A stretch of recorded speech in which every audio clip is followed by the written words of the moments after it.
Hey everyone, hope you're doing great. Welcome back to my channel.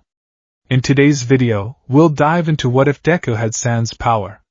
Smash that subscribe button, and be sure to peek at the description below. Let's begin. The wind that rolled off the Pacific and struck the coast of Mizurufu did not smell of salt and brine. Not here. Here, at the edge of the Dagoba Municipal Beach Park, the wind smelled of iron oxide, wet cardboard, rotting kelp, and the distinct, sour tang of forgotten things. To the citizens of the city, this place was a blight. It was a graveyard of consumption, a place where broken microwaves, rusted cars, and fractured dreams were piled high to block out the horizon. People walked quickly past the entrance, holding their breath, averting their eyes from the towering ziggurats of refuse. They told stories to their children. Don't play near the trash. The currents are dangerous. The metal will cut you. And lately, a new story had begun to circulate in the hushed whispers of the early morning joggers and the late-night salarymen. There is something living in the heap. They spoke of a ghost. A demon. A cryptid with eyes that glowed like green phosphorescence in the dark, moving on four limbs with the speed of a striking viper. They said if you trespassed past the shoreline, you would hear the howling, not of a dog, but of something much larger, something ancient that echoed from the hollow shells of abandoned sedans. Izuku Midoriya did not care for their stories. He only cared about his territory. He perched atop the highest point of the beach, a precarious spire formed from crushed vending machines and a toppled crane. The sun was beginning to dip toward the water, painting the sky in bruises of purple and orange. To anyone else, the footing would have been impossible. A slip meant a 50-foot drop onto jagged rebar. To Izuku, it was as stable as the floor of a house he could barely remember. He crouched low, his knees drawn up to his chest. He was 15 years old, though his body was corded with lean, dense muscle that spoke of a life of constant survival. He was not wearing a school uniform. His torso was covered by a dark, sleeveless compression shirt that he had scavenged and patched with fishing line. Over his shoulders draped his most prized possession, a heavy, white fur cape. It was fashioned from discarded, high-end rugs he had found 3 years ago, washed and stitched together until it resembled the pelt of a great beast. But it was his face that would have stopped the heart of any intruder. He wore a mask. It was made of red clay, baked hard in a makeshift kiln he built near the water. It was circular, with 3 wavy lines carved into the cheeks and a mouth that did not smile, but gaped in a permanent, silent roar. 2 eye holes allowed his toxic green irises to scan the perimeter. Izuku inhaled deeply through the nose of the mask. Salt. Rust. Dead fish. Seagull droppings. Oil, and something else. His head snapped to the left toward the park entrance. His ears, sharper than any human's had a right to be, twitched beneath his wild, unkempt green hair. Footsteps. Heavy ones? Not the skittering of rats, or the casual stroll of a teenager looking for a place to smoke. These were the footsteps of a predator. No, not a predator. Something heavier. Something dense. Intruder, Izuku whispered. His voice was raspy from disuse. Beside him, the air shimmered. It warped and bent like heat rising off asphalt, coalescing into 2 shapes. They were translucent, glowing with a soft, spectral white light. They took the form of wolves, massive, prehistoric things with jaws strong enough to crush engine blocks. They were not ghosts, not exactly. They were his quirk. They were the pack. One of the spectral wolves nuzzled Izuku's shoulder, its touch feeling like static electricity and cold mist. I know, Izuku murmured to the spirit, stroking its ethereal snout with a hand wrapped in bandages and fingerless gloves. Someone is entering the forest. To Izuku, the trash was not trash. It was the forest of iron. It was his home. And the shiny people from the city were not welcome. He stood up, balancing on the edge of a rusted refrigerator. He reached behind his back and unslung his weapon, a spear crafted from a sharpened titanium drive shaft, tipped with a blade made from a shard of industrial glass, bound with leather strips. Hunt, he commanded. He dropped from the tower, not falling, but flowing. He landed on a pile of tires, bounced, kicked off the hood of a car, and vanished into the shadows of the garbage canyons. Toshinori Yagi, better known to the world as All Might, coughed into his hand. A small speck of blood stained his palm, which he quickly wiped on his oversized trousers. He looked out over the expanse of Dagoba Beach and felt a profound sense of melancholy. Young Midoriya isn't the only thing missing from this city, he muttered to himself, though the thought was a disjointed one. He wasn't looking for a Midoriya. He was looking for a location. A training ground. He had been searching for weeks for a suitable place to train his potential successor. He needed somewhere secluded, somewhere difficult, somewhere where a boy could scream his lungs out and lift heavy objects without the police asking questions. This beach was supposed to be a public park, but the municipal government had given up on it a decade ago. It's worse than the photos, Toshinori sighed. His skeletal form looked frail against the backdrop of industrial decay. His sunken eyes scanned the horizon. How much of this is illegal dumping? How much is just drift? He stepped onto the sand. His shoes crunched over plastic bottles. He had heard the rumors, of course. The police reports Tsukachi had shared over coffee. Stay away from the beach, All Might. Locals say there's a villain squatting there. Some kind of mutant type. We've sent patrols, but they never find anyone. Just traps. Toshinori didn't fear villains. He was the symbol of peace. Even in this weakened state, he could handle a squatter. He just hoped he wouldn't have to. He wanted to clean this place up. It would be the perfect vessel for one for all, to take something discarded and broken and polish it until it shone. He walked deeper into the maze. The walls of trash rose 10, 20 feet high on either side of him. It was claustrophobic. SNK, a sound to his right. Toshinori froze. He transformed instantly, not fully, but enough to puff his chest out, adopting the persona of the wandering muscular tourist. Hello? He called out, his voice booming slightly. Is anyone there? I am just a citizen enjoying a walk. Silence answered him. Then, a smell hit him. It wasn't the trash. It was a musky, animal scent. Wild dog? No. Wolf. Snap. A tripwire. Toshinori reacted with the reflexes of the #1 hero. He leaped straight up as a net made of high-tensile steel cables whipped out from beneath the sand where he had been standing. It snapped shut with the force of a bear trap. Whoa! Toshinori landed on top of a stack of washing machines. A trap? That is quite dangerous, my friend. Get out. The voice came from everywhere and nowhere. It echoed off the metal surfaces. It was young, but laced with a growl that vibrated in Toshinori's chest. I mean you no harm. Toshinori shouted, scanning the area. I am just looking. You smell like ozone, the voice hissed. You smell like the city. Like lies. Toshinori blinked. Lies? Something blurred in his peripheral vision. A white streak. Toshinori leaned back, barely dodging as a spectral jaw clamped down on the space where his head had been. The air crackled with energy. He saw it for a split second, a giant, white wolf head, fading into mist as it missed him. A quirk? Emitter type? Leave! Toshinori looked up. Perched on a streetlight that was sticking horizontally out of the trash pile was a figure.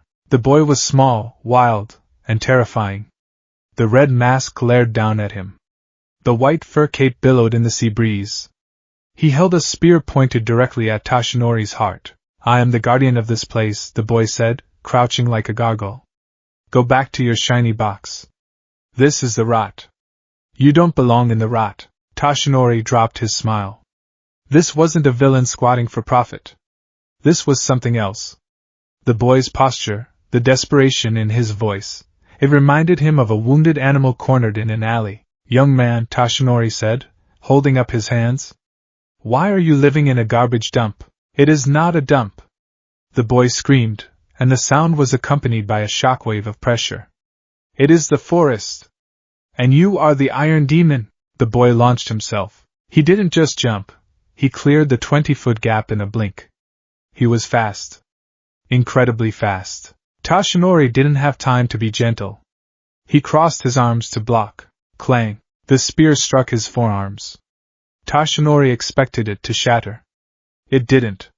The boy's strength was immense, driving Toshinori's feet into the metal casing of the washing machine. But it wasn't just physical strength. Dark, spectral energy coated the spear tip. It sizzled against Toshinori's skin, burning slightly. Get out! The boy roared again. He backflipped off Toshinori's arms, landing on the side of a bus and sticking to it with clawed hands and feet, defying gravity. Wait! Toshinori shouted. I don't want to fight. Then die! The boy howled, and this time, the air split. Two massive, full-bodied spectral wolves materialized from the ether, one on each side of the boy. They were the size of ponies, their eyes burning with blue fire. They lunged. Toshinori realized he couldn't stay in his weak form. Not against this. Texas. Smoke exploded around him. Muscle mass expanded instantly. The symbol of peace stood revealed, 6.5 feet of American-style justice. Smash! He threw a punch, not at the wolves, but at the air between them. The wind pressure blasted outward, creating a tunnel of vacuum. The spectral wolves were torn apart by the gale force, dissolving into wisps of light. The trash piles to the left and right were blown back, clearing a path to the ocean. The boy, however, was not blown away. He had anticipated the wind. He had dropped low, digging his fingers into the metal of the bus, anchoring himself. As the wind died down, he looked up at All Might. Most villains looked at All Might with fear. Some with awe. The boy in the mask looked at him with pure, unadulterated hatred. Loud, the boy spat. Showy. Wasteful. All Might stood tall, his signature smile plastered on his face, though his eyes were serious. I am here. And I apologize for the noise. But you are a child. You cannot be attacking civilians with such deadly intent. Remove that mask and let us talk. The boy tilted his head. You are the king of the shiny ones. The loudest one. The smiling man. I am All Might. I don't care, the boy said. And then, the boy did something that shocked All Might. He didn't run. He didn't surrender. He dropped to all fours, the spear held in his mouth, and black markings began to spread across his skin. They started at his right arm, dark, writhing tendrils that looked like living ink. They pulsed, thickening his arm, warping the muscle.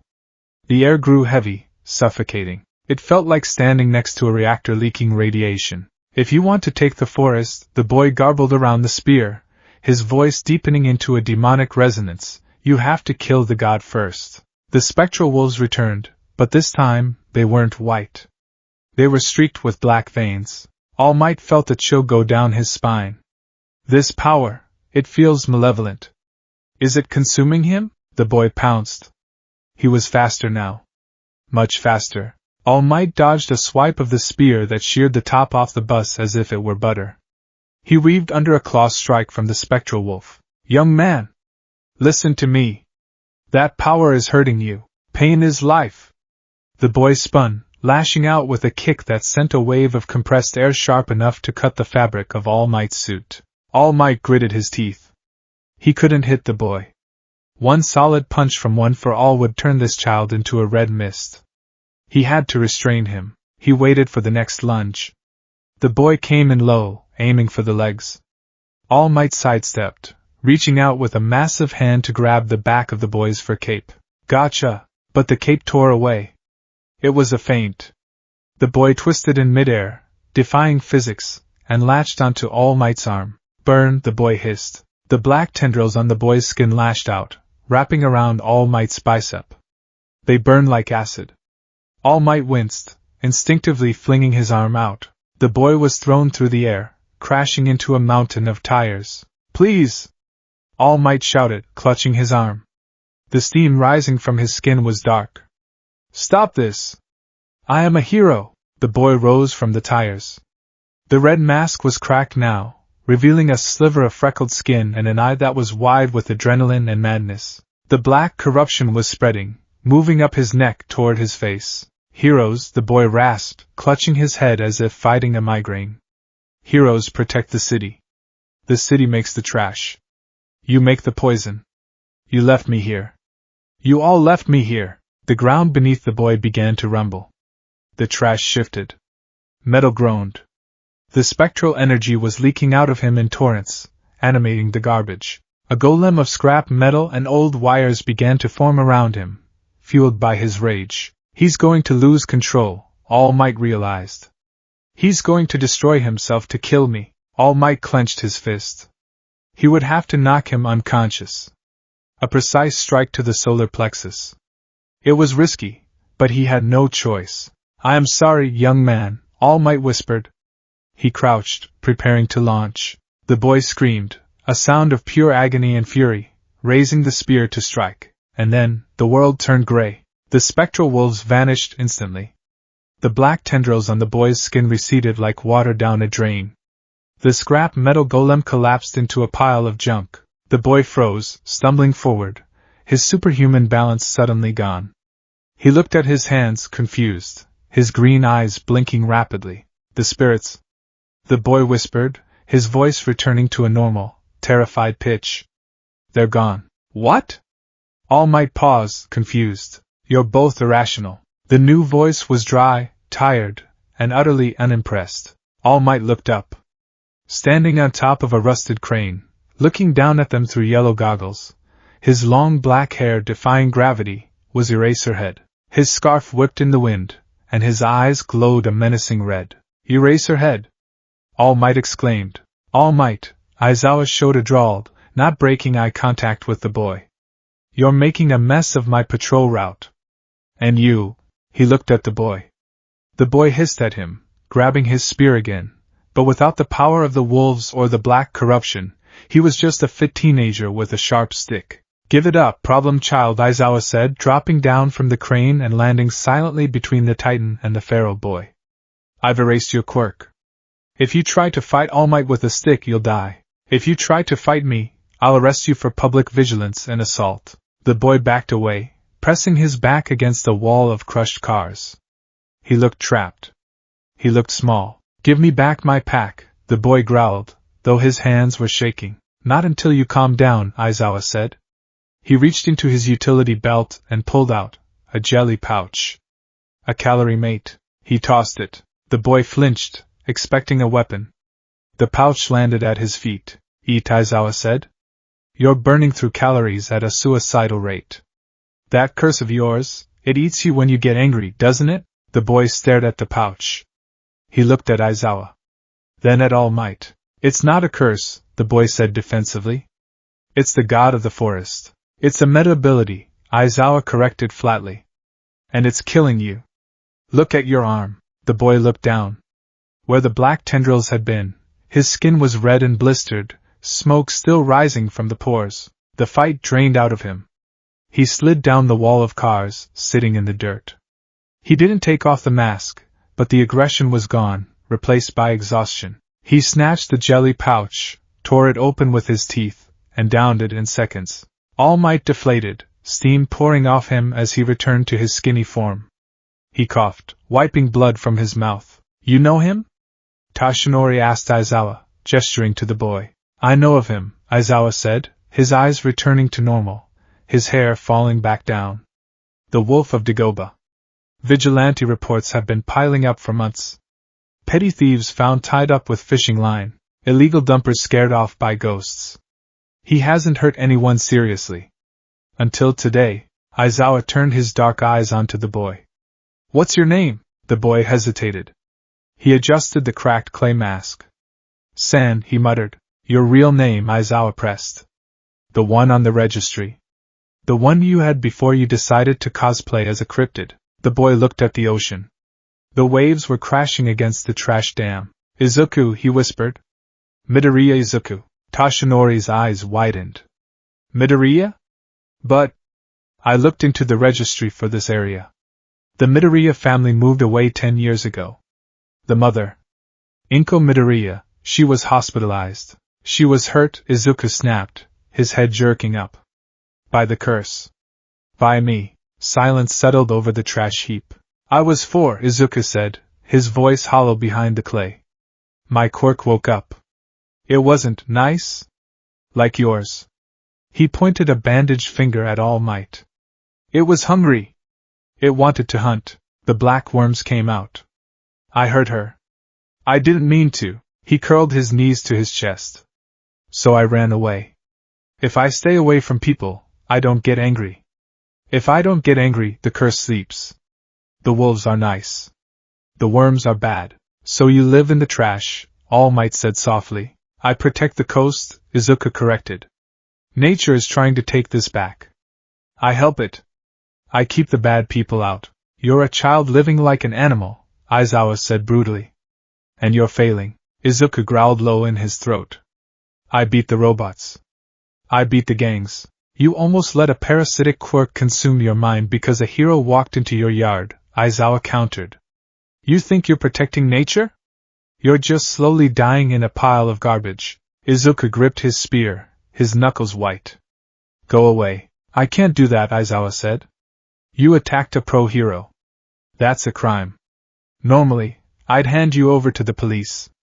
They'd put you in a quirk suppression cell. You'd rot there. Izuku tensed, ready to run, but Aizawa continued reaching into his pocket. I don't think you're a villain. I think you're just a stray dog that hasn't been housebroken. He pulled out a brochure. It was glossy and blue. The letters Yui were stamped on the front in gold. Yui High School, Aizawa said. The entrance exam is in 10 months. Izuku stared at it. Heroes School? I hate heroes. Obviously, Aizawa deadpanned. But Yui isn't just about smiling and waving. It's about control. We have facilities to handle quirks like yours. Volatile ones. Dangerous ones. Aizawa took a step closer. You say you want to protect your territory? You can't do that if you're dead from quirk exhaustion at 16. You want to master the curse? Come to my class. I can stop it if you lose control. No one else can. Izuku looked at Aizawa. Then he looked at All Might, who gave him a tentative, encouraging thumbs up. I don't have money, Izuku said. I eat fish and day-old bread from the convenience store dumpsters. The school has dorms, Aizawa said. And scholarships. If you can pass the exam. The written exam? Izuku scoffed. I haven't been to school since I was 4. I can read, but I don't know math. We can make arrangements for unconventional students, Aizawa said, glancing at All Might. Niza loves a charity case, especially one with raw combat potential like yours. Izuku stood up slowly. The wind caught his white fur cape. He looked at the endless mountains of trash. This was his home. It was safe. It was quiet, but Aizawa was right. The black worms were getting stronger. Every time he got angry, it was harder to push them back. Today, he had almost killed the skinny blonde man. I keep the mask, Izuku said. It wasn't a question. Fine, Aizawa sighed. But you wear the uniform underneath it. And the spear? Absolutely not. We'll get you a capture weapon or something legal. Izuku looked at the spear, then stabbed it into the ground next to the washing machine.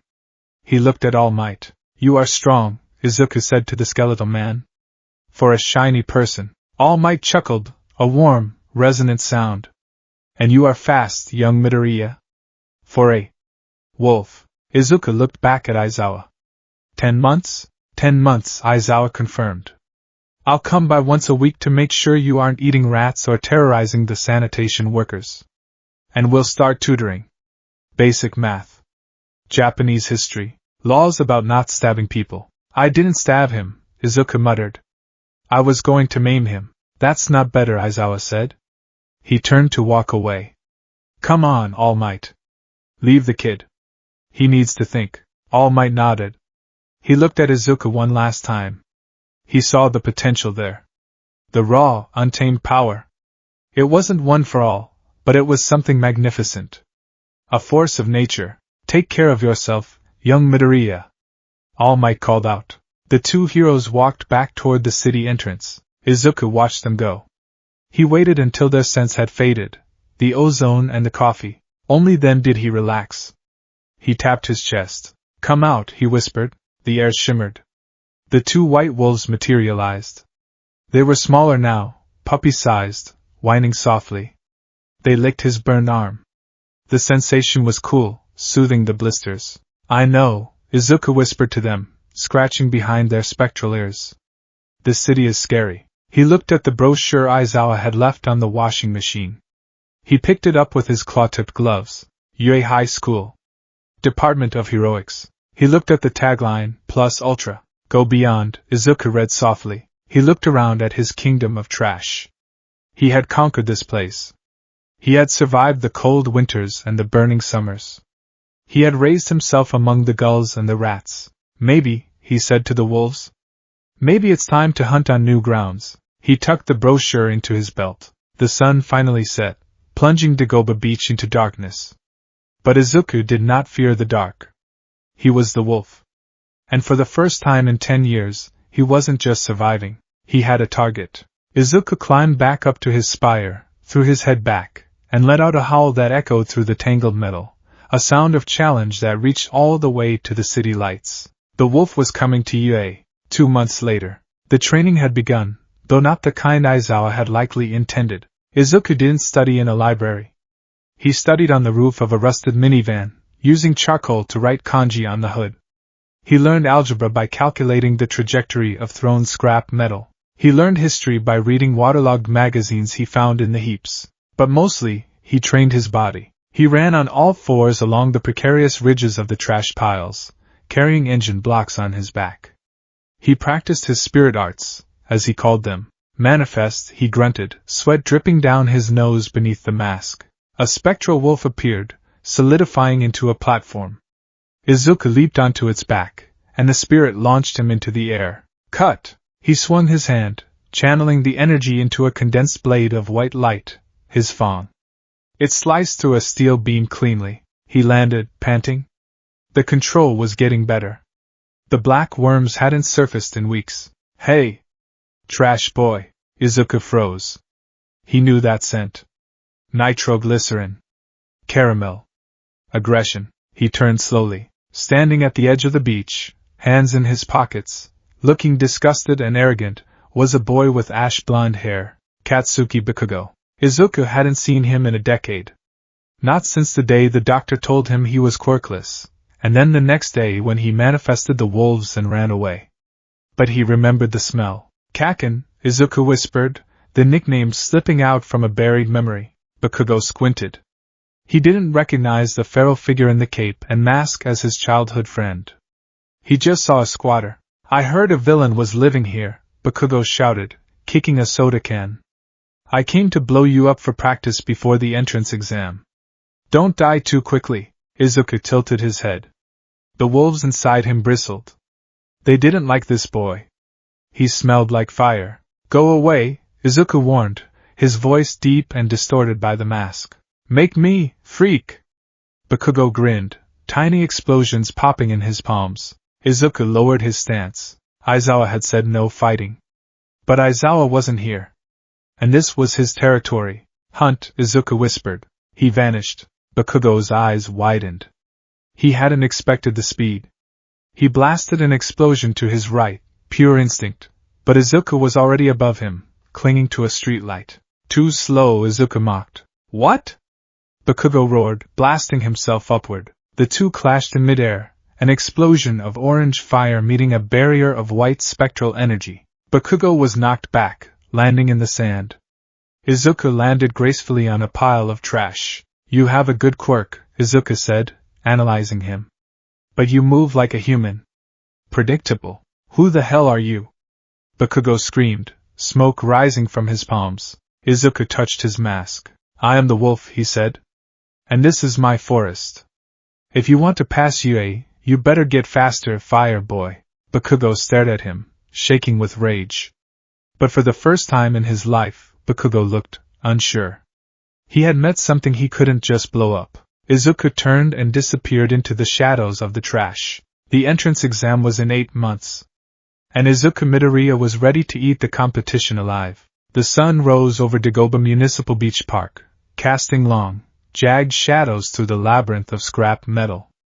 The air was crisp, biting with the chill of late February. Izuku Midoriya sat atop his spire, a precarious tower constructed of crushed sedans, rebar, and a toppled crane, and watched the sunrise. He was not meditating. He was listening. He could hear the rhythmic thrum-thrum-thrum of the city waking up 3 miles away. He could hear the distant wail of a siren. He could smell the exhaust fumes beginning to thicken the air, choking the clean scent of the ocean. Time, he whispered. He stood up, the white fur cape on his shoulders rippling in the wind. It was heavy, made from discarded, high-end rugs he had stitched together with fishing line, but to him, it felt like a second skin. It smelled of salt and home. Below him, at the base of the trash mountain, a black sedan waited.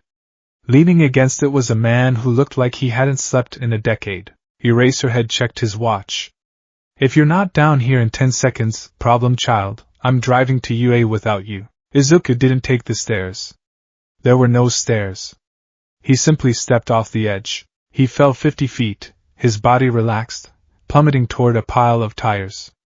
At the last second, white energy flared around his feet, spectral paws manifesting for a fraction of a second to cushion the impact. He hit the tires, bounced, flipped in midair, and landed in a crouch directly in front of Aizawa. Show off, Aizawa grumbled. Efficiency, Izuku corrected, straightening up. He was wearing his civilian clothes, which Aizawa had forced him to acquire. Baggy cargo pants filled with pockets for scavenged tools, heavy combat boots, and a dark green compression shirt that hugged the lean, scarred muscle of his torso. The red clay mask was clipped to his belt. Where is the uniform? Aizawa asked, eyeing the bundle in Izuku's hands. It itches, Izuku said flatly. And it smells like starch and factory chemicals. I'll wear it for the written test. Not the hunt. Aizawa pinched the bridge of his nose. It's an exam, Midoriya. Not a hunt. And you need to look presentable. The board is already skeptical about letting a feral vigilante take the exam. Nisa said yes, Izuku countered. Nisa thinks this is hilarious, Aizawa muttered, opening the car door. Get in. And don't claw the upholstery. This is a rental. The drive to UA High School was an exercise in sensory overload for Izuku. For 10 years, his world had been the beach. The smells were rot, rust, and salt. The sounds were waves and seagulls. Now, trapped in the metal box moving at 60 kilometers per hour, the city assaulted him. The scent of thousands of people, sweat, perfume, coffee, anxiety. The noise of traffic, construction, electricity humming in the wires overhead. It was a cacophony that made his teeth ache. He pressed his forehead against the cool glass of the window, his eyes darting back and forth, tracking movement. A dog on a leash. A bird on a wire. A hero patrolling a rooftop. Calm down, Aizawa said from the driver's seat, not looking away from the road. You're vibrating. Too much noise, Izuku rasped. How do you stand it? The buzzing. You learn to filter it out, Aizawa said. That's lesson 1 of being a hero. Focus on the signal, ignore the noise. They pulled up to the massive glass barrier of UA High. To most students, the H-shaped building was a beacon of hope. To Izuku, it looked like a fortress of glass and steel, a monument to the shiny society he despised. I'm dropping you at the side entrance, Aizawa said. Nizu wants a word before the written exam. Try not to bite him. He's the principal. He smells like a mouse?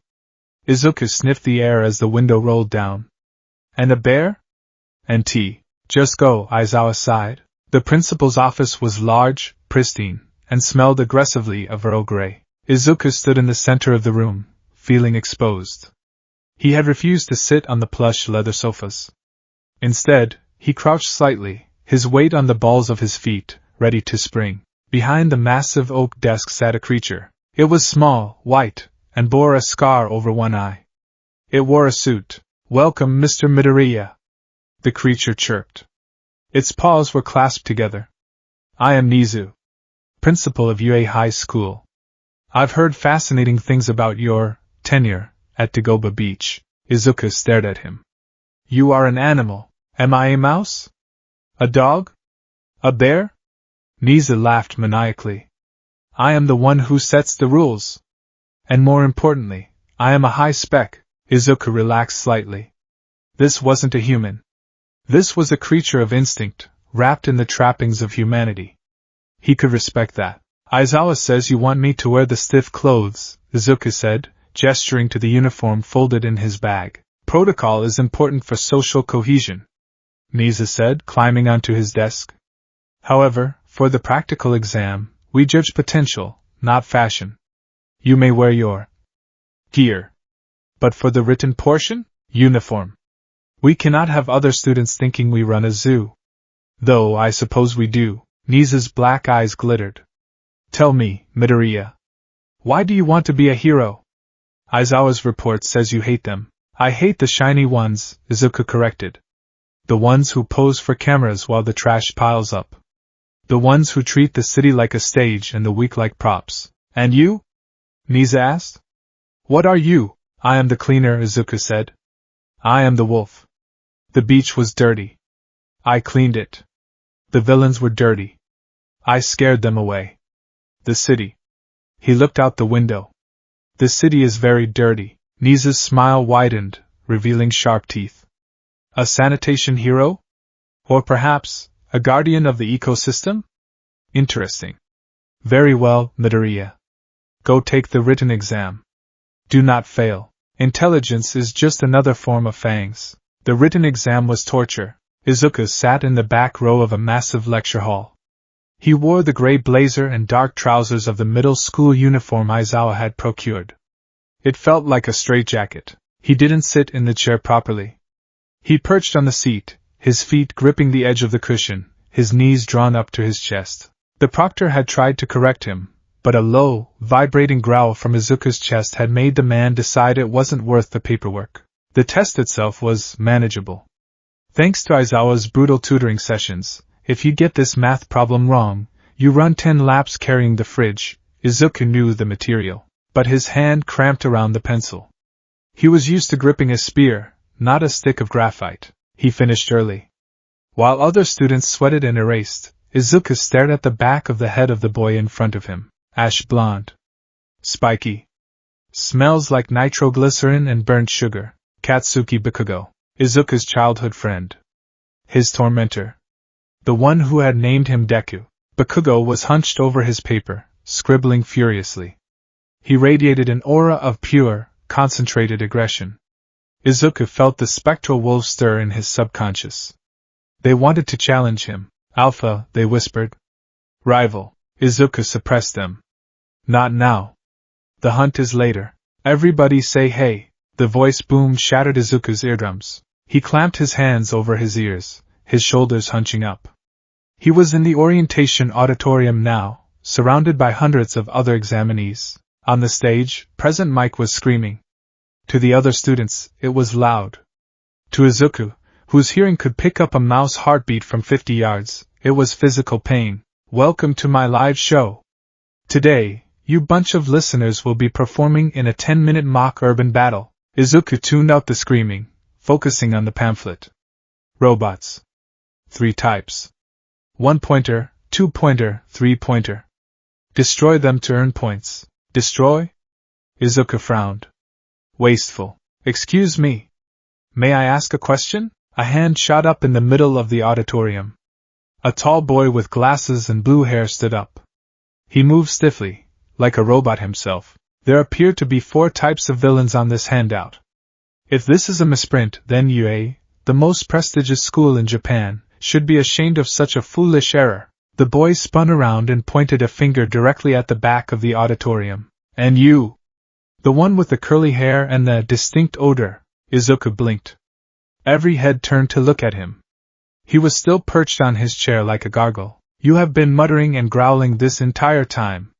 The boy with glasses scolded. It is distracting.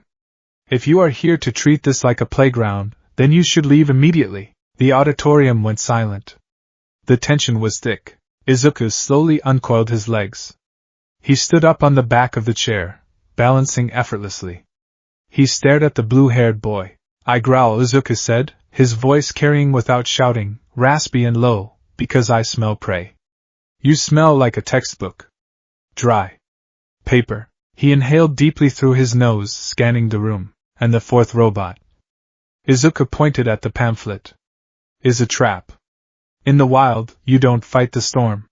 You run from it. Only a fool fights a landslide. The blue-haired boy, Tenya Ida, blinked, taken aback by the intensity of the green eyes boring into him. Okay. Calm down, listeners. President Mike shouted, sensing the mood turning feral. The examinee number 7111 is correct. The 4th robot is the 0-pointer. It's an obstacle. Avoid it. Now get to your battle centers. Plus Ultra. Battle Center B. The gates of the mock city were massive. 50 feet high, made of reinforced steel. Behind them lay a replica of a downtown district, complete with office buildings, streets, and streetlights. Izuku stood at the front of the crowd. He had changed. The uniform was gone. He wore the dark green compression gear, the heavy combat boots, and the fingerless gloves with reinforced knuckles. The white fur cape draped over his shoulders, making him look broader, wilder, and the mask was on. The red clay face, the roaring mouth, the wavy lines. It covered his humanity. The other students gave him a wide berth. They whispered, "Is that a costume? He looks like a villain. Is that real fur? I heard he lives in the trash." Izuku ignored them. He was stretching. Deep lunges. Rotating his shoulders. He felt the familiar itch under his skin. The curse wanted to be let out. The black tendrils of hatred that gave him strength, but stole his mind. "No," he told the darkness. "We hunt with the pack today." He visualized the white wolves. Pure. Sharp. Cold. "Hey!" Izuku turned his masked head. It was a girl. Brown bobbed hair, round face, pink cheeks. She looked like she was about to vomit. She pointed at his cape. "That looks heavy. Won't it slow you down?" Izuku tilted his head. "It protects my neck? And it hides my shape. Are you nervous, pink cheeks?" "Ochako," she squeaked. "Uraraka Ochako." "And yeah. I'm terrified." "Fear keeps you alive," Izuku said. "But you smell like sugar. Don't let them eat you." Before she could respond, the voice of President Mike boomed from the observation tower. "And start." The other students hesitated. They were waiting for a countdown. A buzzer. Izuku was already gone. He didn't run like a track star. He dropped to all fours and launched himself forward, his fingers digging into the pavement. He was a blur of white fur and green lightning. "What are you waiting for?" Mike screamed. "There are no countdowns in real battles. Follow that wolf." The crowd panicked and surged forward, but Izuku already had a 10-second lead. The first robot he encountered was a 3-pointer. A massive, treaded tank with machine gun arms. It rolled around a corner, its sensors lighting up red. Target acquired. It raised its arm to fire rubber bullets. Izuku didn't slow down. He didn't dodge. He accelerated. As the robot fired, Izuku leaped. He pushed off the wall of a building, spiraling in the air. He landed on the robot's arm, balancing on the gun barrel. "Iron skin," Izuku muttered. "Soft guts." He raised his right hand. The air shimmered. A blade of pure, white energy materialized, extending from his fist like a catter, the spirit dagger. He jammed the energy blade into the joint where the robot's head met its chassis. Spark. Snap. He severed the main hydraulic line and the central nervous wire. The robot shuddered, its lights flickering from red to black. It slumped forward, deactivated. Izuku backflipped off the collapsing machine, landing silently on the asphalt. 3 points. He didn't stop to admire his work. He smelled oil to his left. 2 2-pointers. He ran. Behind him, the other students caught up. They saw the disabled 3-pointer. It wasn't smashed. It wasn't exploded. It was simply dead. "He killed it," one student whispered. "He didn't even dent the armor." Observation room. The teachers of UA watched the screens. "Interesting crop this year," Midnight murmured, licking her lips. "That explosion boy in Center A is destructive. But look at Center B." She pointed to a screen where a white blur was moving through the skyline. "Midoriya Izuku," Nisa said, sipping his tea. "The wolf of Dagoba. He moves like a quadruped," Cementos noted.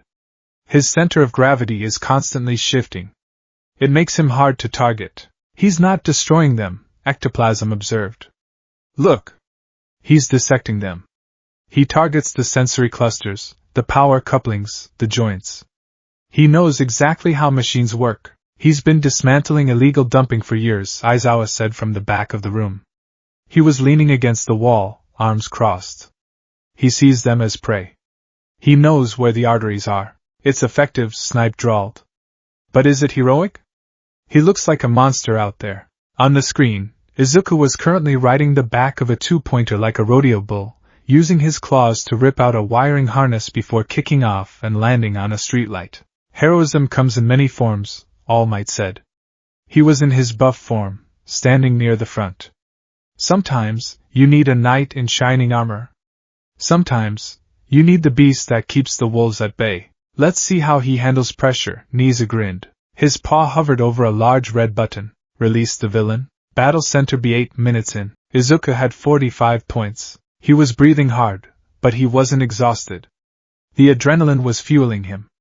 His mask was scuffed, and his cape was singed from a near miss with a laser, but he felt good. He felt alive. He was currently perched on a fire escape, scanning the street below. Uraraka was there. She was floating a one-pointer, dropping it to smash it. She is slow, Izuku thought. But she has potential. Gravity is a strong power. Suddenly, the ground jumped. It wasn't a vibration. It was a convulsion. Dust plumes exploded blocks away. Buildings shook. Glass shattered. And then it rose. The zero-pointer. It was colossal. Taller than the skyscrapers. A green monstrosity of treads and metal plates, with a face that looked like a jagged shovel. Its hand was the size of a bus. It punched a building. The structure crumpled like wet cardboard. Debris rained down on the street. Threat level, Omega, the robot boomed, its voice shaking the bones of everyone in the district. The psychological effect was instant. Run! It's huge! We can't fight that. The students turned and fled.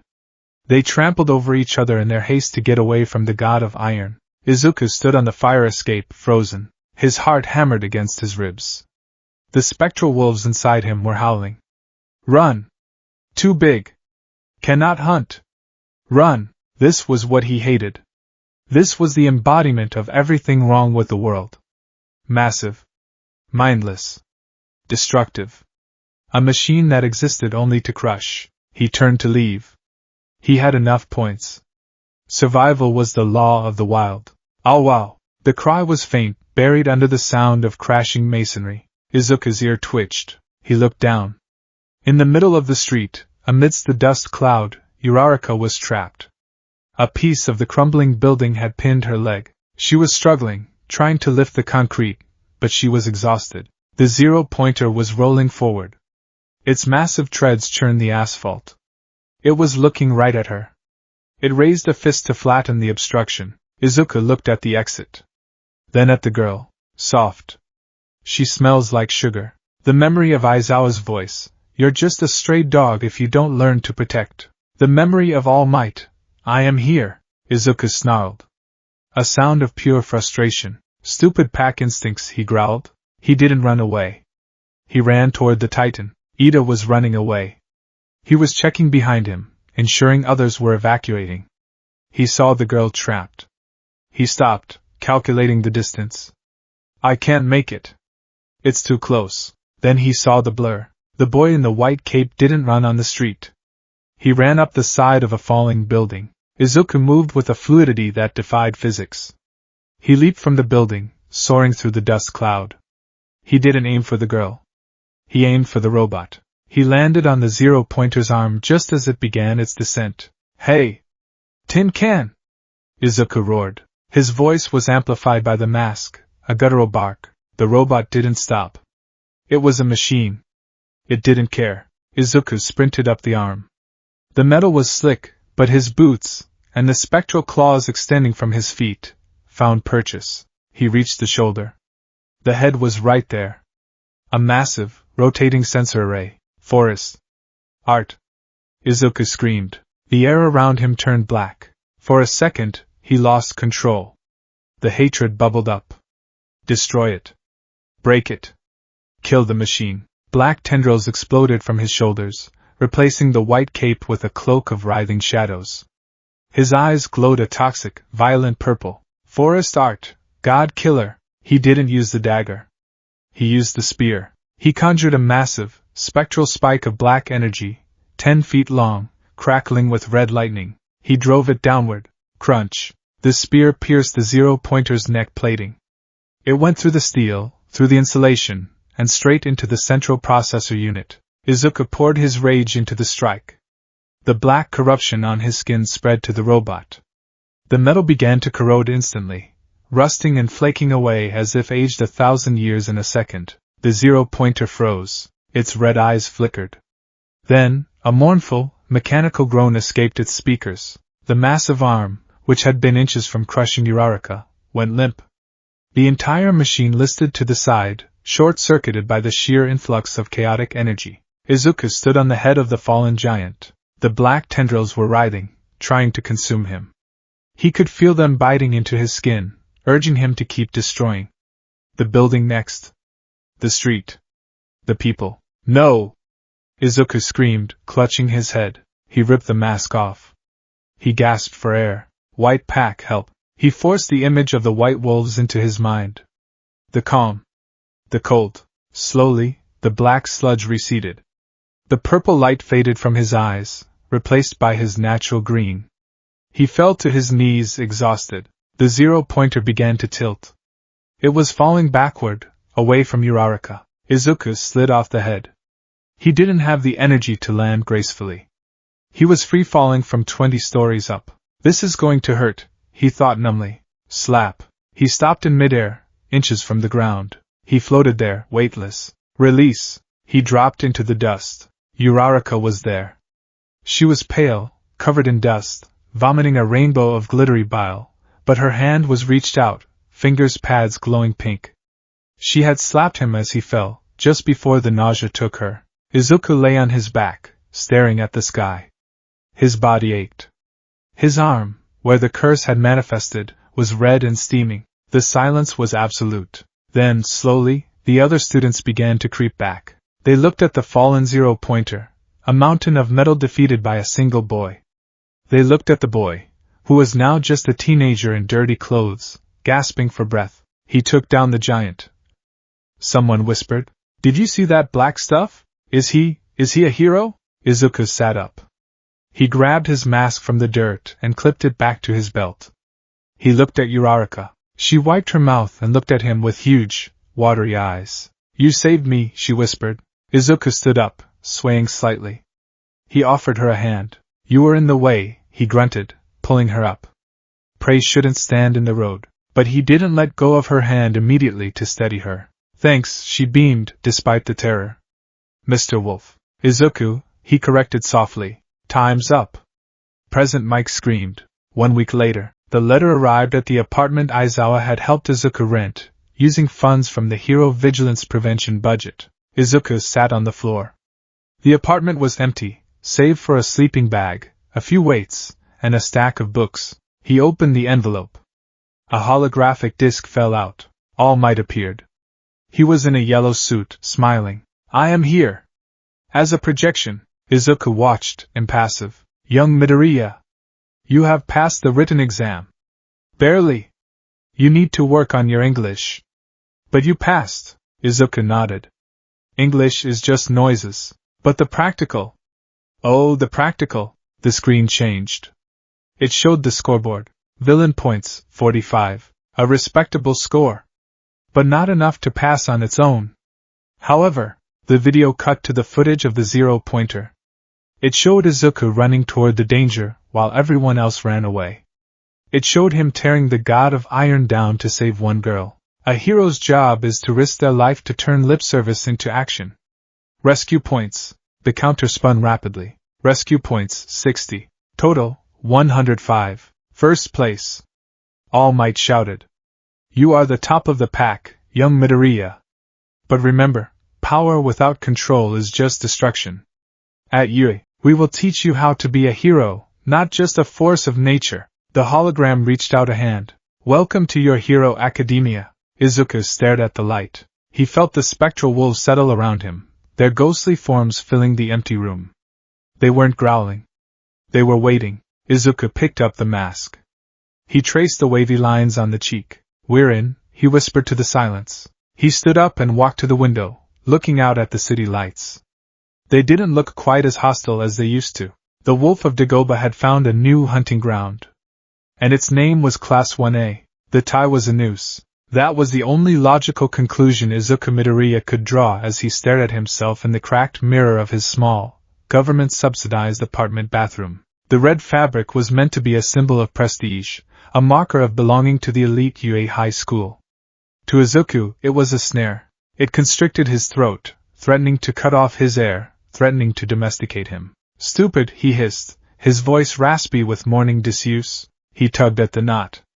It didn't loosen. His fingers, calloused and scarred from years of climbing jagged scrap metal and wrestling copper wire from alternators, fumbled with the delicate silk. Rip it, a voice whispered in the back of his mind. It wasn't the voice of the white wolves, the spirits of the pack that granted him his agility and senses.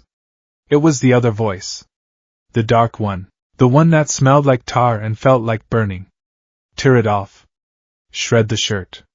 Go to the forest. Quiet, Izuku muttered, splashing cold water on his face. He looked at his reflection. The green eyes that stared back were too intense, the pupils slightly slit like in the dim light. His hair was a wild, untamable mossy thicket. And then there were the markings, faint, jagged lines of discoloration on his right arm and neck, the lingering burns from where the curse had lashed out during the entrance exam against the 0-pointer. They weren't wounds anymore, but they weren't quite skin either. They felt numb, dead. He grabbed the gray blazer. It was stiff, smelling of factory chemicals and starch. He hated it. He wanted his fur cape. He wanted the smell of salt and rust, but he had made a pact. The Alpha, Aizawa, had let him into the territory on the condition he played by the rules of the human pack. Izuku grabbed a piece of raw jerky from his fridge, tore a bite off with his teeth, and headed for the door. He didn't take the elevator. He took the fire escape, leaping down 3 flights of stairs at a time, landing silently on the concrete below. The city was waking up. To anyone else, it was a Monday morning. To Izuku, it was a sensory assault. The train ride was torture. Izuku stood in the corner of the carriage, pressed against the door. He didn't hold the handrail.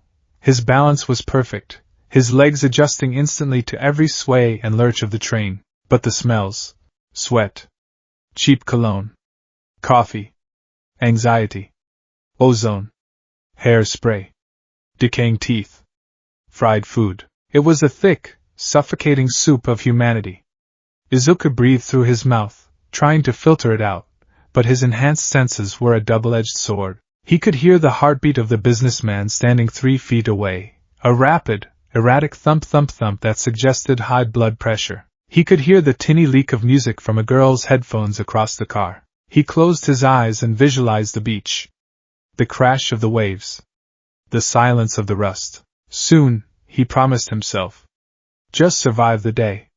Then back to the den. When the train finally screeched to a halt at the station near UA, Izuku was the first one out. He didn't walk. He flowed through the crowd, slipping through gaps that shouldn't have existed, moving like water around stone. He needed air. The walk up the hill to the school was better. The air was cleaner here, filtered by the trees lining the path. But the massive glass barrier of UA loomed like a fortress. Shiny, Izuku muttered, narrowing his eyes at the glistening H-shaped building. Too shiny. He adjusted his backpack, a battered military surplus bag filled with scavenged notebooks and a few shiny rocks he liked, and walked through the gate. He was the Wolf of Dagobah. He had hunted villains in the trash. He had killed the Iron God, the 0-pointer. He could handle high school, probably, Class 1A. The door was massive. It was easily 12 feet tall. Intimidation tactic, Izuku analyzed. Or built for giants.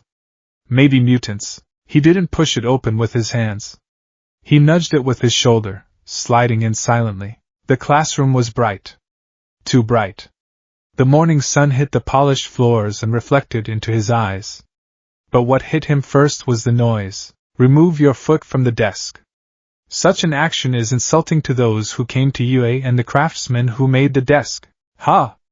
Stop yelling, 4 eyes. And who cares about a desk? Izuku froze. The scent hit him like a physical blow. Nitroglycerin. Burnt caramel. Smoke. He looked toward the center of the room. There, leaning back in his chair with his feet propped up on the wood, was Katsuki Bakugo, the boy from the beach. The rival. Izuku felt the hackles on the back of his neck rise. The white wolves inside him stirred, pacing in the astral plane of his mind. Challenge him, they whispered.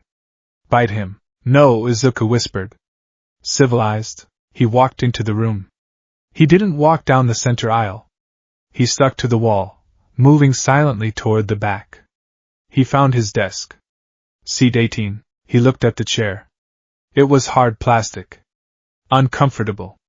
Restrictive. Izuku didn't sit in it. He stepped onto the seat, then crouched on top of the backrest, balancing on the narrow rim of plastic with his heels. He wrapped his arms around his knees, pulling himself into a tight ball, his chin resting on his knees. It was a perch. A vantage point. From here, he could see the door, the windows, and the rival. Oh! It's you! Izuku flinched.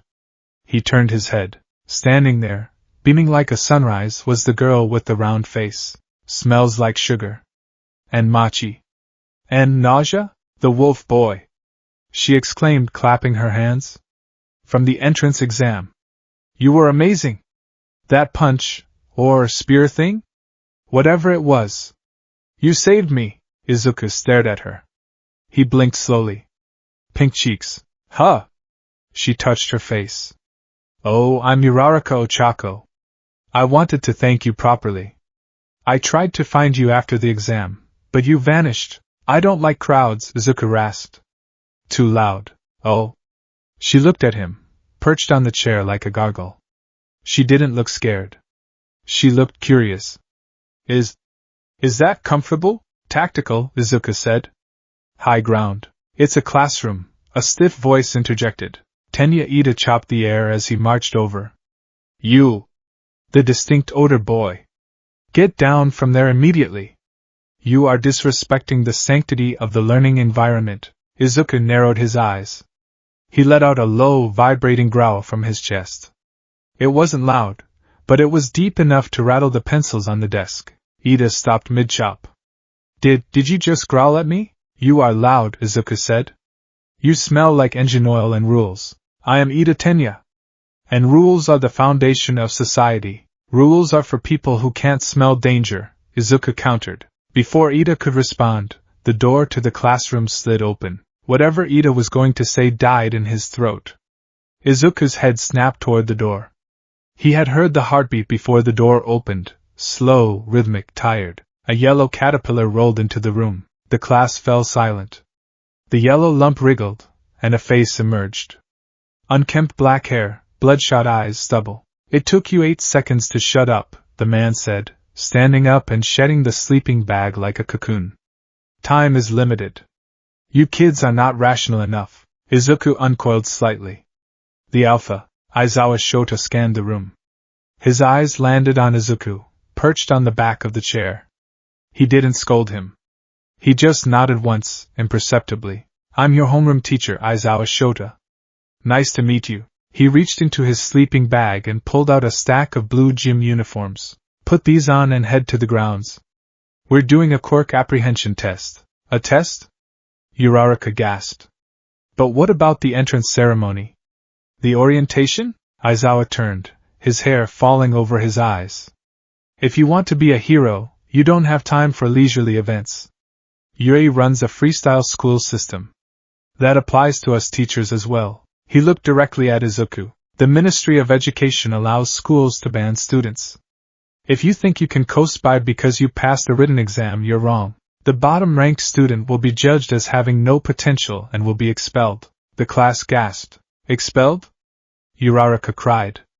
But it's the first day. That's not fair. Natural disasters aren't fair, Aizawa said coldly. Villains aren't fair. The world is full of unfairness. Heroes are the ones who correct it. If you want to go hang out with your friends at a burger joint, go home. Izuku smiled behind his hand. His canines were sharp. Survival of the fittest. This wasn't a school. It was a pack trial. I like this, Izuku whispered. The locker room. The boys' locker room was a chaos of changing bodies and nervous chatter. Man, expelled on the first day? A boy with yellow hair and a black lightning bolt streak, Kaminari, complained. That's brutal. It is a trial by fire. Ida declared, taking his shirt off to reveal a sculpted, athletic torso. We must prove our worth. Izuku stood in the corner, facing the wall.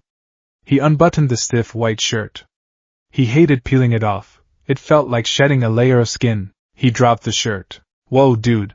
The room went quiet. Izuku turned. A boy with red spiky hair, Kirishima, was staring at him. Those are some manly scars, bro. What happened? Izuku looked down at his own body. He was lean, built like a runner, every muscle defined and corded.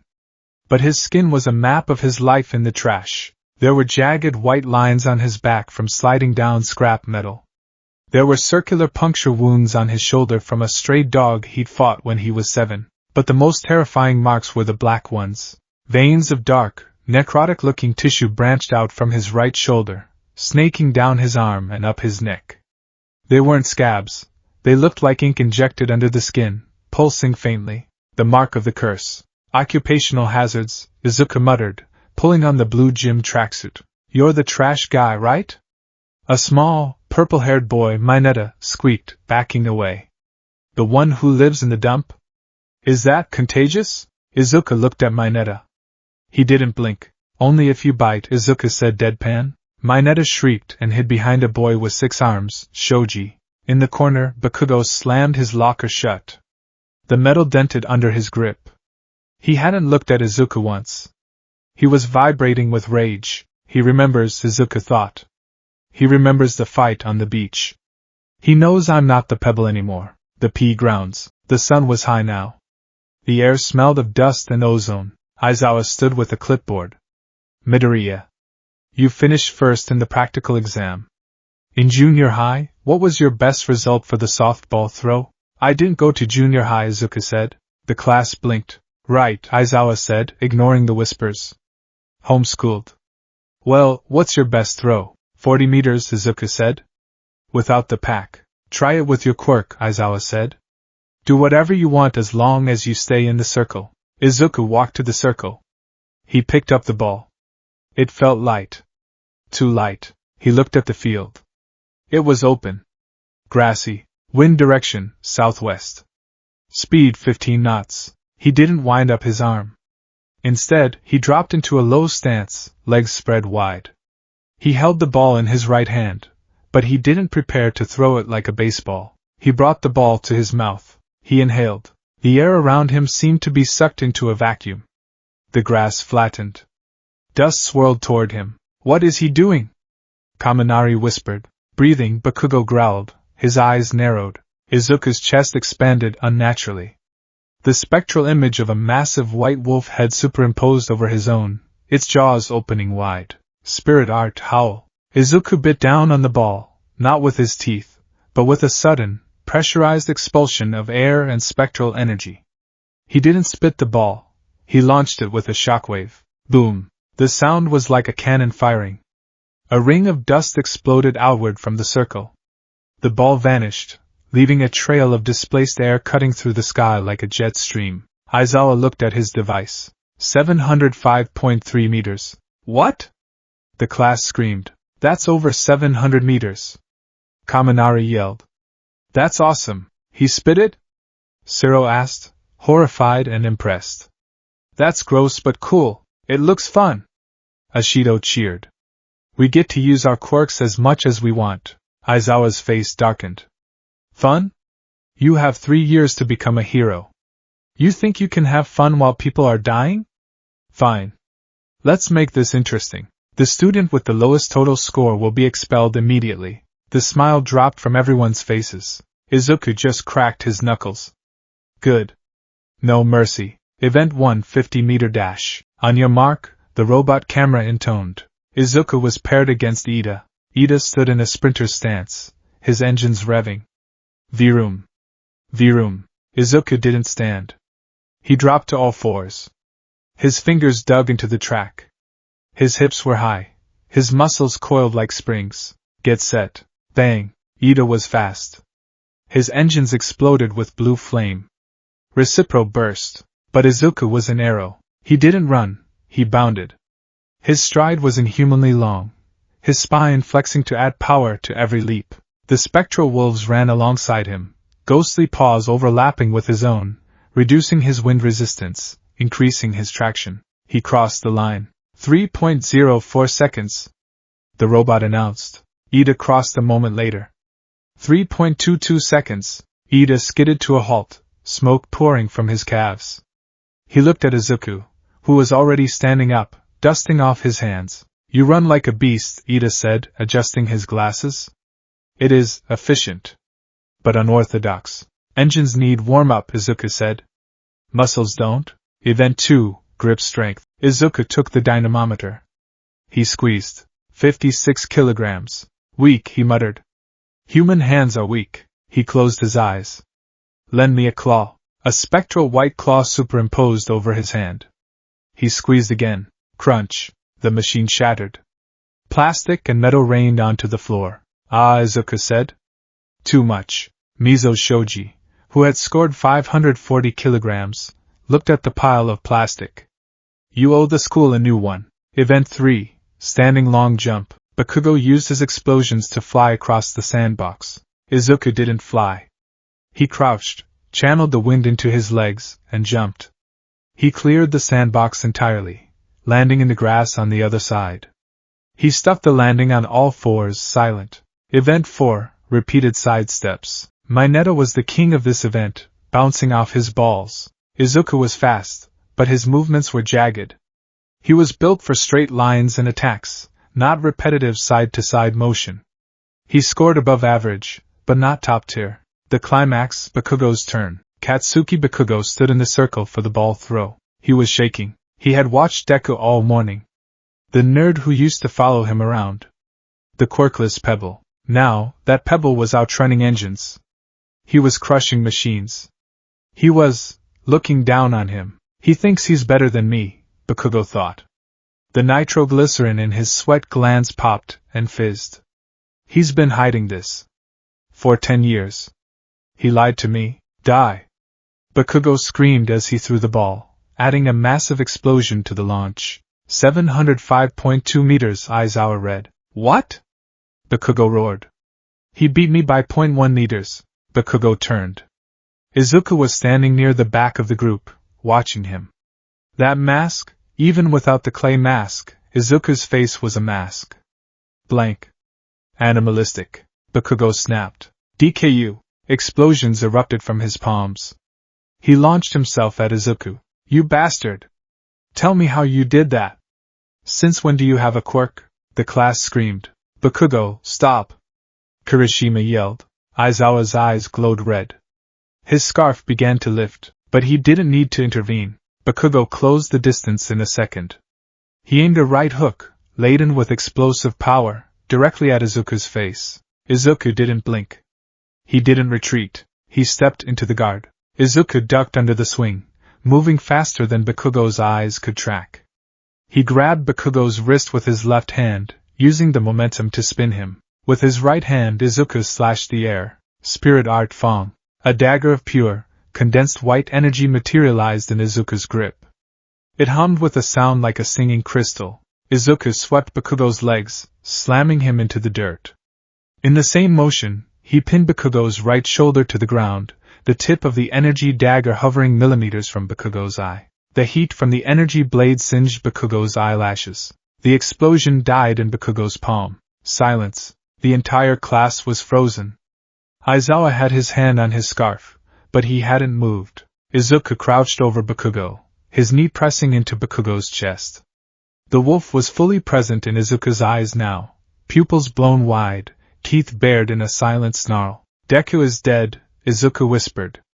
The voice was distorted, overlaid with the growl of the spectral wolves. There is only the wolf. Bakugo stared up at him. For the first time in his life, looking into those green eyes, he didn't see a victim. He saw a predator. You! Bakugo choked out. You're a monster, and you are prey, Izuku said. You smell like fear. It stinks. Midoriya! Aizawa's voice cut through the air like a whip. Step away. Now. The energy dagger dissipated into mist. Izuku blinked. The feral intensity faded, replaced by his usual wary guardedness. He stood up and backed away, wiping his hands on his pants as if he had touched something dirty. Bakugo lay there for a second, then scrambled up, his face red with humiliation and rage. I'll kill you! Bakugo started to surge forward again. Suddenly, white cloth wrapped around him. Aizawa's capture weapon bound him tight. Stop it, Aizawa said, his hair floating, his eyes burning red. Don't make me use my quirk so much. I have dry eye. Let me go. Bakugo struggled. He neutralized you, Aizawa said bluntly. Without using lethal force. You attacked a classmate. If you do it again, you're gone. I don't care how strong your explosion is. Aizawa deactivated his quirk, his hair falling flat. He looked at Izuku. And you, Aizawa said? Excessive aggression. You aren't in the wild anymore. We don't pin people to the ground with energy blades. He attacked, Izuku said, crossing his arms. I ended it. We have laws, Aizawa sighed. Go back to line. The results. The sun was setting. The students gathered around the holographic display. Okay, here are the results, Aizawa said. The total is the sum of your performance in all 8 events. Izuku looked at the board. 1. Momo Yayorozu created tools for every situation. Efficient. 2. Shoto Todoroki Ice. Powerful. Fast. 3. Izuku Midoriya, physically dominant, but lacked versatility in some tests. 4. Katsuki Bakugo. 20. Izuku Midoriya. Wait, no. That was the other list. 20. Minoru Mineta. Mineta fell to his knees, sobbing. No! I made it so far. My harem life. Izuku watched him. Weak. The pack leaves the weak behind. Aizawa closed the hologram. By the way, the expulsion was a lie. Silence. Huh! The class screamed. It was a logical ruse, Aizawa said, a creepy grin spreading across his face. To draw out the upper limits of your potential. What? Uraraka shouted. That's so mean. I knew it. Yayorozu said, clutching her chest. It was obviously a pedagogical technique. Izuku stared at Aizawa. His nose twitched. Liar. Izuku knew the scent of a lie. It smelled like sour milk. But Aizawa didn't smell like sour milk right now. He smelled like disappointment? No. Relief. He really was going to do it, Izuku realized. He changed his mind. Aizawa turned to walk away. Syllabus sheets are in the classroom. Take one and get out. He stopped next to Izuku. Midoriya, Aizawa murmured, low enough that only Izuku, and his wolf ears, could hear. You have good reflexes. But you rely on instinct too much. A hero who only reacts is just an animal. Learn to think before you bite. Aizawa handed him a slip of paper. And go see Recovery Girl about that arm. The black veins are pulsing. Izuku looked down. The curse marks on his arm were indeed darker, agitated by the brief use of the spirit dagger and the confrontation with Bakugo. The hate had tried to slip out. Yes, sir, Izuku muttered. The walk home. The sun bathed the street in orange light. Izuku walked alone, keeping to the shadows of the buildings. He felt tired. Drained. Being around so many people, suppressing the wolf, dealing with the noise, it was exhausting. Hey! Wait up! Izuku didn't stop, but he slowed down. Uraraka came jogging up, with Ada close behind. Midoriya, right? Uraraka smiled. You were incredible today. I mean, scary at the end there with Bakugo, but wow! 3rd place. You possess formidable physical prowess, Ida admitted, adjusting his glasses. Though your attitude toward the rules is concerning, I cannot deny your results. Izuku looked at them. The girl of gravity. The engine boy. They were walking with him. Not chasing him. Not mocking him. Why are you here? Izuku asked. I'm going to the station. So are we. Uraraka said. Let's walk together. Izuku hesitated. The white wolves in his mind sniffed the air. They circled the spectral images of Uraraka and Ida. They didn't growl. They sat down. Accepted, the pack decided. Izuku adjusted his backpack. The tension in his shoulders dropped a fraction of an inch. Okay, he said. So, Uraraka chirped as they walked. What was that dagger thing? Is your quirk energy weapons? No, Izuku said. I channeled the spirits of the forest. Oh, Uraraka blinked. That's poetic? I just make things float. Floating is good, Izuku said seriously. Birds float. Clouds float. It is natural, Uraraka giggled. You're funny, Midoriya. Izuku frowned behind his mask, which he had put back on the moment school ended. I was not making a joke. That makes it funnier, Ida chopped his hand. We must not loiter. The train's schedule is precise. As they walked, Izuku glanced back one last time. Standing at the school gate, watching them leave, was Bakugo. His hands were in his pockets, his shoulders hunched. He looked like a storm cloud waiting to break. Izuku turned forward. Let him come, Izuku thought. The wolf is ready. But for now, the wolf was going to walk to the train station with the girl who smelled like sugar and the boy who smelled like oil. It was tolerable. Maybe the human pack wasn't so bad after all. The locker room smelled of latex, fresh fabric, and nervous sweat. To Izuku Midoriya, it was the scent of a cage. He sat on the bench, his back hunched, ignoring the excited chatter of the other boys as they pulled on their hero costumes. Kaminari was showing off a sleek black jacket. Aoyama was blinding everyone with the reflection of his cape. Even Mineta was marveling at a pair of purple diaper-like shorts. Izuku held his own costume in his hands. It wasn't sleek. It wasn't made of high-tech polymers designed by support companies. It was a collection of survival. He pulled on the dark green bodysuit first. It was a compression layer, scavenged from a military surplus store and dyed with crushed leaves and industrial runoff until it was the color of deep forest moss. Over that, he strapped the knee and elbow pads, modified motocross gear, scratched and gouged from years of sliding down trash heaps. Then came the centerpiece. He shook out the white fur cape. It was heavy, smelling of salt and the specific, comforting musk of the beach. He draped it over his shoulders, the coarse texture familiar against his neck. He tied the leather thongs across his chest. Finally, the mask. The red clay face stared up at him from the bench. The mouth was open in a permanent, silent scream. The eyes were hollow. Whoa, Midoriya. Izuku looked up. Kirishima was standing there, bare-chested, strapping gear onto his shoulders. That's intense, man, Kirishima said, grinning but looking a little unsettled. It looks like something out of a history book. Or a horror movie. Very manly, though. Primitive. Izuku didn't smile. He picked up the mask and pressed it to his face. The world narrowed to the two eye holes. The sounds of the locker room muffled slightly. The smell of the latex faded, replaced by the smell of dried earth. I am not a hero. Izuku's voice rasped from behind the clay, distorted and hollow. I am the thing that hunts in the dark. Kirishima blinked. Right on. Method acting. I like it. Izuku stood up. He didn't walk to the door. He prowled. Ground Beta. The class gathered in the monitoring tunnel, staring out at the mock city. It was a sprawling complex of concrete buildings, alleyways, and streets.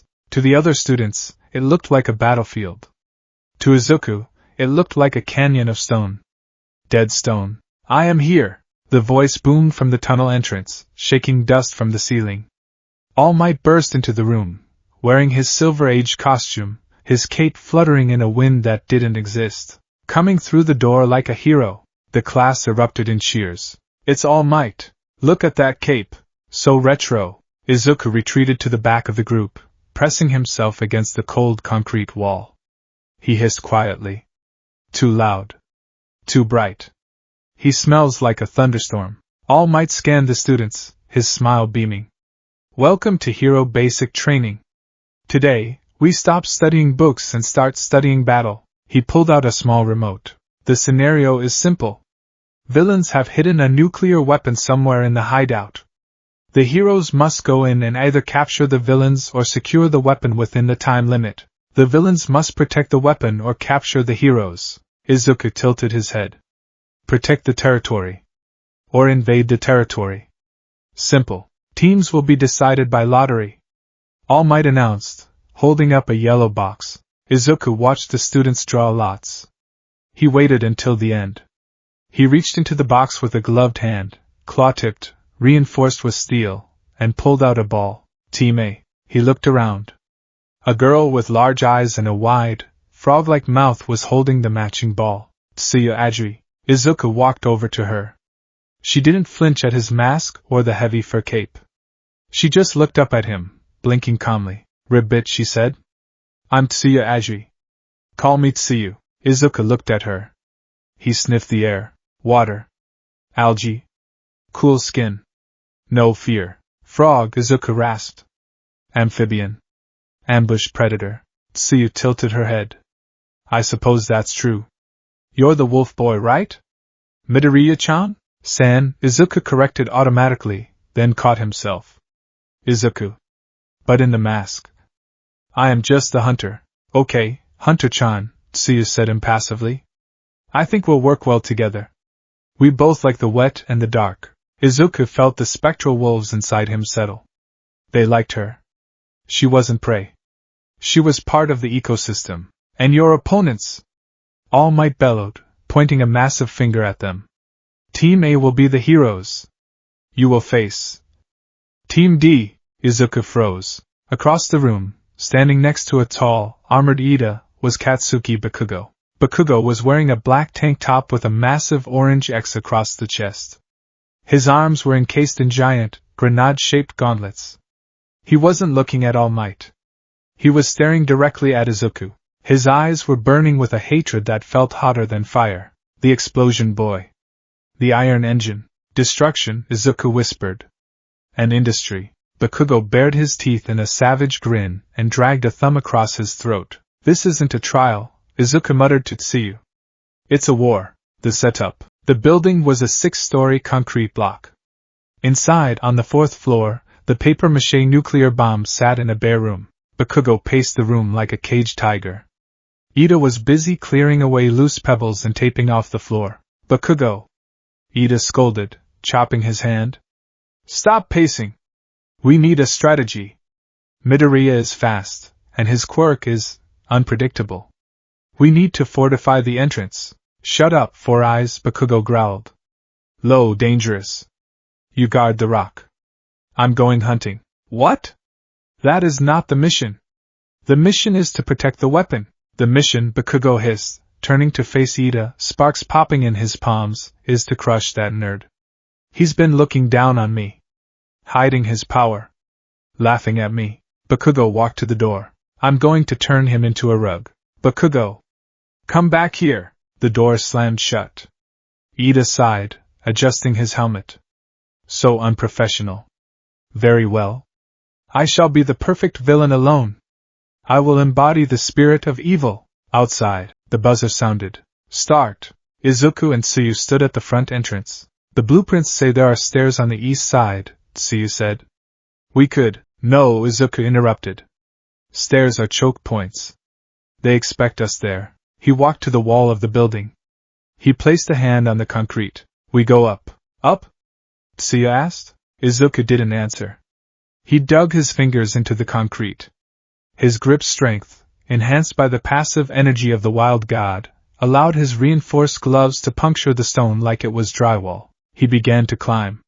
He moved with a terrifying, jerky rhythm, punch, pull, scuttling up the vertical surface like a spider. Tsuyu blinked then smiled.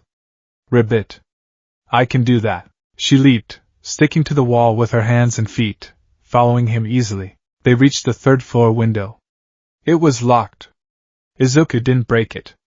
He placed his palm flat against the glass. Vibration. He channeled a microscopic pulse of the spirit energy.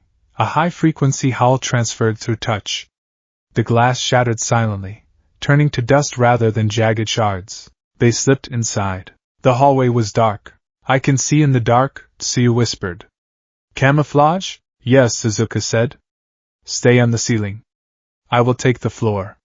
I smell him. Who? Ash, Izuku growled. He's coming. The encounter. Bakugo stomped down the 3rd-floor hallway. He didn't care about stealth. He wanted to be found. Come out, DKU! He roared. Don't think you can hide in the trash this time. He turned a corner. The corridor was empty. Just pillars and shadows. Coward, Bakugo spat. Sniff. Bakugo froze. He heard a sound. Not a footstep. A sniff. Like a dog scenting the air. It came from above. Bakugo looked up. Perched on a fluorescent light fixture, clinging upside down by his feet, was Izuku. The red mask loomed out of the darkness. The white cape hung down like the wings of a giant bat. Found you, Izuku whispered. Bakugo's reflexes were god tier. He threw his right hand up instantly. Boom! An explosion ripped through the ceiling. Dust and debris rained down, but Izuku was already gone. He had kicked off the ceiling the moment Bakugo's muscle twitched. He landed behind Bakugo, silent as a shadow. Too slow, the voice rasped from behind. Bakugo spun, swinging a massive left hook. Izuku didn't block.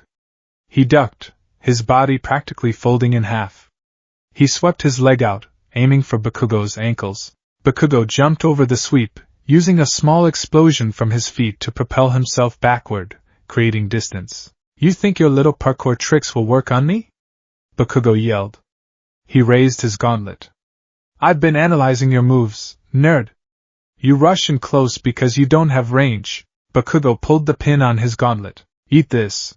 Observation room. "Young Bakugo, stop." All Might screamed into the microphone. "Are you trying to kill him? He won't die if he dodges." Bakugo screamed back. The hallway lit up with the brightness of a miniature sun. A blast of heat and force erupted from the gauntlet, consuming the entire corridor. The windows blew out. The concrete walls blackened and cracked. The shockwave hit Izuku. He crossed his arms, his cape flaring out. Spirit art, white fur guard. The spectral image of the great wolf wrapped around him, a cocoon of white energy. The fire hit the energy barrier and hissed, wrapping around it. Izuku was thrown backward, crashing through a drywall partition and into a classroom. He tumbled, rolling to his feet. Smoke filled the air. His cape was singed. His left arm, the one with the curse marks, was throbbing. The heat had agitated the worms. "Kill him," the voice in his blood screamed. "Tear his throat out." He burned the forest. "Quiet," Izuku hissed, clutching his arm. "Not yet." Bakugo stepped through the hole in the wall, smoke curling from his gauntlets. He looked like a demon. "Is that it?"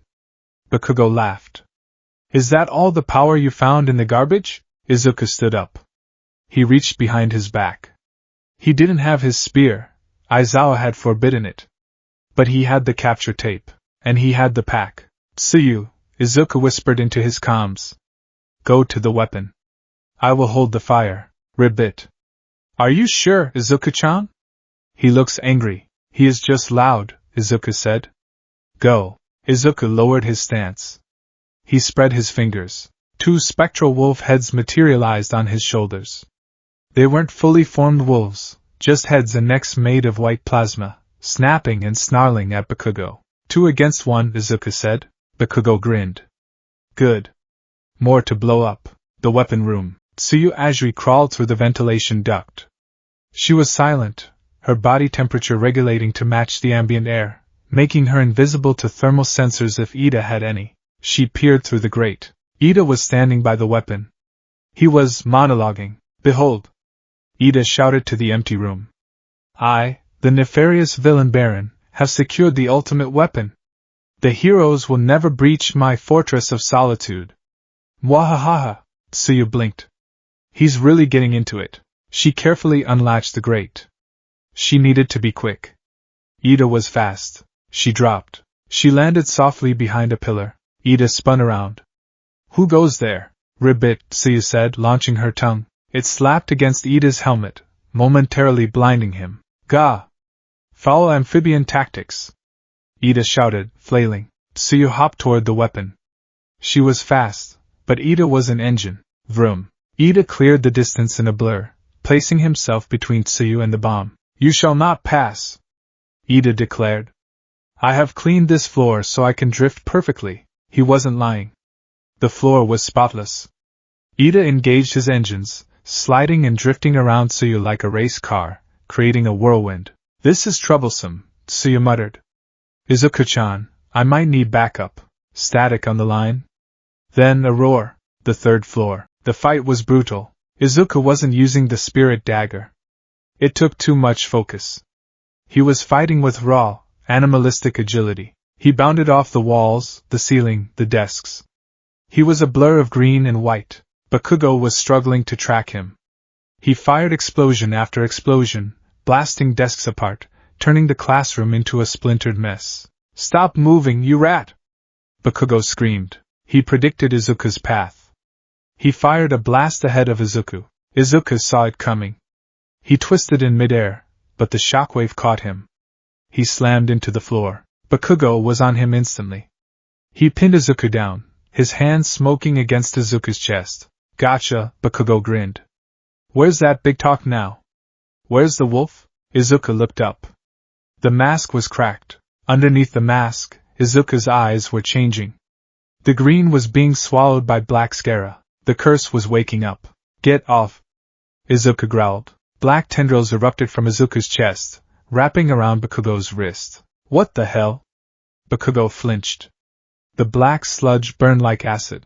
Izuku kicked upward, his legs powered by the sudden surge of cursed energy. He launched Bakugo into the ceiling. Izuku scrambled up. He wasn't standing straight anymore. He was hunched over, his fingers hooking into claws. The black veins on his arm were pulsing violently, spreading up his neck, creeping under the mask. The iron burns. The fire burns. Put out the fire. Midoriya! All Might's voice came over the loudspeaker. Time is running out. 3 minutes. Izuku shook his head. He slapped the side of his mask. Focus. Hunt. He looked at the hole in the ceiling Bakugo had made. He jumped through it. The 4th floor convergence. Bakugo had crashed through the floor of the weapon room, landing right next to Ida. Bakugo-kun. Ida gasped. Are you okay? You breached the perimeter. Bakugo rolled to his feet, coughing. Shut up. He's coming. Tsuyu seized the chance. She leaped for the weapon. Die. Bakugo screamed, firing a blast at Tsuyu, not to hit her, but to block her path. The explosion knocked Tsuyu back. She hit the wall hard. Ribbit, ouch. The hole in the floor exploded. Izuku rose from the smoke. He looked different. The white cape was tattered. The black marks on his skin were glowing with a faint, purple light. 2 massive, spectral wolves flanked him, but their eyes were no longer blue. They were red. You hurt the frog, Izuku said. His voice sounded like grinding stones. Bakugo panted, clutching his arm where the acid touch had burned him. She got in the way. You pollute everything. Izuku stepped forward. The floor cracked under his boots. Noise. Fire. Smoke. You are a disease. Midoriya? Tsuyu called out weakly. You look scary. Izuku ignored her. He focused entirely on Bakugo. I will cut the cancer out. Izuku raised his hand. The spirit dagger formed. But it wasn't the small, surgical blade he had used in the test. It grew. Fed by the curse and his rage, the energy elongated into a jagged, 3-foot-long blade of vibrating, black and white energy. It hummed with a sound that made teeth ache. Bakugo! Ida yelled. He's dangerous. We need to retreat. I'm not running from Deku. Bakugo roared. He aimed both gauntlets at Izuku. I'll blow you to hell. No! All Might shouted. Both of you stop. It was too late. Bakugo fired. A massive double blast. Izuku didn't dodge. He charged. Spirit Art, Eclipse Fong. He slashed the explosion. The blade cut the fire. Literally. The energy wave split in two, passing harmlessly on either side of Izuku, scorching the walls but leaving him untouched in the center. He closed the distance. Bakugo's eyes widened. He was defenseless. The recoil had left him open. Izuku raised the jagged blade. He wasn't aiming for the capture tape. He was aiming for the throat. Kill the fire. Kill the fire. Izuku! The scream didn't come from All Might. It came from Tsuyu. Don't be a monster! The word pierced the fog of rage. Monster. Izuku froze. The blade hovered an inch from Bakugo's neck. The heat from the energy weapon singed Bakugo's collar. Bakugo stared at death. He saw it in the black eyes behind the cracked mask. He saw that Deku wasn't hesitating because he was weak. He was hesitating because he was deciding whether to be a murderer. In that split second of hesitation, the white cloth arrived. Aizawa's capture weapon whipped through the broken window, wrapping around Izuku's body, binding his arms, binding the blade. Erase. The red eyes of Eraserhead peered from the window of the adjacent building. Izuku's power vanished. The blade dissipated into smoke. The black tendrils on his skin receded, leaving behind raw, red burns. Izuku gasped, his eyes rolling back in his head. The adrenaline crash, combined with the backlash of the curse, was too much. He collapsed forward. Bakugo flinched, expecting an attack, but Izuku just fell against him, sliding down to the floor unconscious. The hero team. All Might's voice wavered over the speaker. Wins? Everyone looked at the bomb. While everyone was watching the near murder, Tsuyu had quietly extended her tongue and touched the papier-mâché weapon. Rib bit, she whispered, slumping against the wall. That was intense. The aftermath. The infirmary smelled of antiseptic. Another smell Izuku hated. He woke up with a gasp, sitting bolt upright. Easy, Sonny. Recovery girl was sitting on her stool. You nearly burned your nervous system out. That power of yours is nasty. Izuku looked at his arm. It was heavily bandaged. He could feel the ache deep in his bones. Did I kill him? Izuku asked, his voice trembling. No, a deep voice said from the doorway. All Might stood there. He wasn't smiling. He looked sad. Young Bakugo is physically fine. His pride is bruised, and he's in shock, but he is alive. Izuku slumped back onto the pillow. He covered his face with his hands. The worms. They got loud. He smelled like fire. I just wanted to stop the burning. You lost control, Aizawa said, stepping out from behind All Might. He looked furious. You let the anger drive the bus. If Ajri hadn't yelled, or if I hadn't been watching, you would be a villain right now. Izuku didn't argue. I know. Why didn't you use your speed to capture him? Aizawa asked. Why did you try to overpower him? Because he is strong, Izuku admitted quietly. He is the strongest thing I've ever fought. The wolf wanted to prove it was stronger, Aizawa sighed.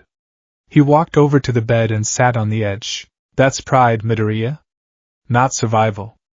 Animals kill to eat or protect. Monsters kill for pride. Which one are you? Izuku looked at the bandages. He remembered Sia's voice. Don't be a monster. I want to be the guardian, Izuku whispered. Then learn to heal, Aizawa said. You're banned from using the spirit blade until you can meditate through a flashbang grenade without flinching. Yes, sir. Get dressed, Aizawa said, standing up. We're reviewing the footage. And Ajri is waiting outside. She's worried you're going to eat someone. Class review? The atmosphere in the class was heavy when Izuku walked in. His arm was in a sling. He wasn't wearing the cape or the mask. Just the gym uniform. He looked smaller without the gear. Just a scarred boy with messy hair. Bakugo sat at his desk, staring at the wood. He didn't look up. He was unusually quiet. Okay, All Might said, clearing his throat nervously. Let's review the match. Who was the MVP? I believe it was Ida. Yayorozu raised her hand. Explain, All Might said. Midoriya lost control and caused excessive damage. Bakugo acted on a personal grudge and abandoned the objective. Ajri was effective but got taken out early. Ida was the only one who prepared the defense and stayed on mission. Correct. All Might gave a thumbs up. Izuku nodded. Fair. The engine was the only one playing the game. The rest of us were fighting a different war. After class, Izuku packed his bag slowly. He felt a presence next to him. He looked up. It was Bakugo. The blonde boy's eyes were red. He was shaking, vibrating with suppressed emotion. You! Bakugo gritted his teeth. You held back. Izuku blinked. What? At the end, Bakugo whispered harsh and low. That blade. You could have cut right through my explosion from the start. But you waited until I pissed you off. You were toying with me. I wasn't toying, Izuku said calmly. I was trying not to use the curse. Because it hurts. Don't lie to me. Bakugo slammed his hand on the desk. You think you're better than me? You think you can look down on me because you found some magic ghost power in the trash? Izuku stood up. He looked Bakugo in the eye. I don't think about you at all, Katsuki. It was a lie, but it felt good to say. You are loud. You are fire. Fire burns out. The forest grows back. Izuku shouldered his bag. If you want to beat me, Izuku said, walking past him. Stop barking and learn to bite. Bakugo stood there, frozen. Tears of frustration pricked his eyes. He watched Izuku walk out the door, where Uraraka and Ida were waiting for him. Midoriya-chan. Tsuyu called out from the hallway. Did you bring any jelly packets? I'm hungry. I have dried squid, Izuku said. Ribbit. Acceptable. Bakugo clenched his fist until his knuckles turned white. I will kill him, Bakugo thought. I will become the strongest. And I will crush that wolf. But deep down, for the first time, Katsuki Bakugo felt something he had never felt before. Fear, and the distinct realization that he was no longer the main character of this story.